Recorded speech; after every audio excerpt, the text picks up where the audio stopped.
23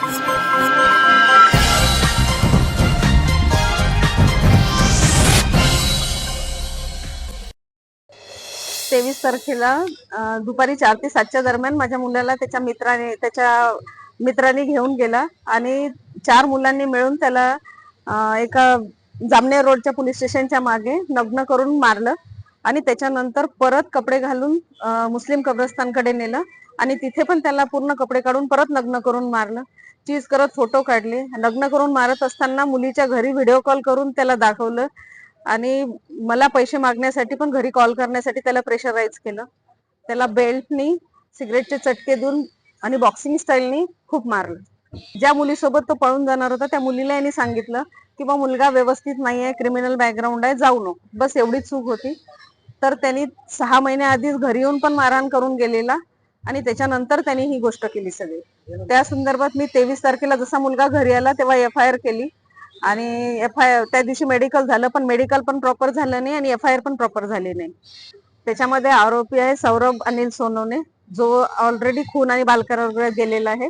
नंतर वासिफ शेख हा गोळीबारात चोपड्याला पकडला गेलेला क्रिमिनल बॅकग्राऊंडचाच आहे. सागर साळुंके आणि सिद्धेश महाडिक 4 मुलांनी नेलेलं.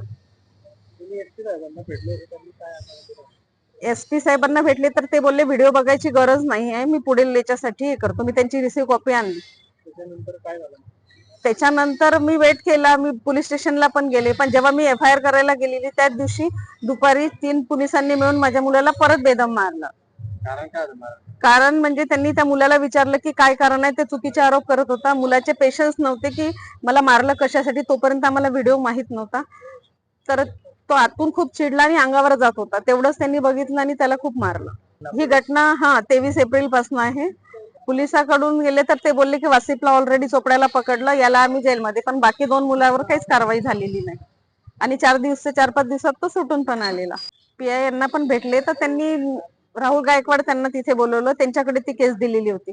मग मी 8 दिवस वेट केल्यानंतर त्याच्यामध्ये मी सायबरला पण गेले तर ते बोलले की FIR करावं लागेल, आम्ही डायरेक्ट नाही करू शकत. आणि राहुल गायकवाड सर बोलले की आता बाण तर सुटलाय तिच्यामधून, त्याच्यात आपण कंट्रोल करू शकत नाही, तर तो व्हिडिओ व्हायरल इथून तिथे होतच राहील. तर माझं एकच म्हणणं आहे की जसं मुलींच्या बाबतीत जे बलात्कार किंवा याचे व्हिडिओ व्हायरल होतात तर पटकन ऍक्शन होते, तर मुलाच्या बाबतीत त्याच्या इज्जतचा काहीच नाही का. त्याच्या एकदम तो 18 वर्षाचा आहे, त्याच्या मनाचा तरी विचार करण्यात यावा. शहर पोलीस स्टेशन भुसावळ. जिल्हाधिकारी सरांना भेटली तर सरांना मी निवेदन व्हिडिओ दाखवला. सरांनी शांततेने व्हिडिओ बघितला आणि लगेच SP सरांना फोन लावून म्हणजे माझं समाधान होईल असं केलं. त्या बाबतीत मी त्यांचे धन्यवाद मानते, कारण पहिल्यांदा मला पॉझिटिव्ह प्रतिकार त्यांच्याकडनं मिळाला. माझी अपेक्षा आहे की त्या मुलांनी माझ्या मुलासोबत जसं केलं ना तसंच त्यांना केल्याशिवाय या समाजाला अद्दल घडणार नाही. कारण व्हिडिओ बघून जे आनंद घेत आहेत पण त्या मुलाच्या मनाचा कोणीच विचार करत नाही. माझा मुलगा आता घराच्या बाहेरही निघत नाही, कोणी नातेवाईकांकडे जात नाही, कॉलेजमधले त्यांनी पेपर सुद्धा दिले नाही, त्याचं वर्षाचं नुकसान झालं. तर माझ्या मुलाचा एवढा व्हिडिओ व्हायरल होत आहे, चीज करत फोटो टाकले आणि हे एक नाही खूप 100,000 ठिकाणी ते व्हिडिओ गेले. तर या बाबतीत त्याला काहीतरी त्याच्यावर प्रतिबंध करण्यात यावा.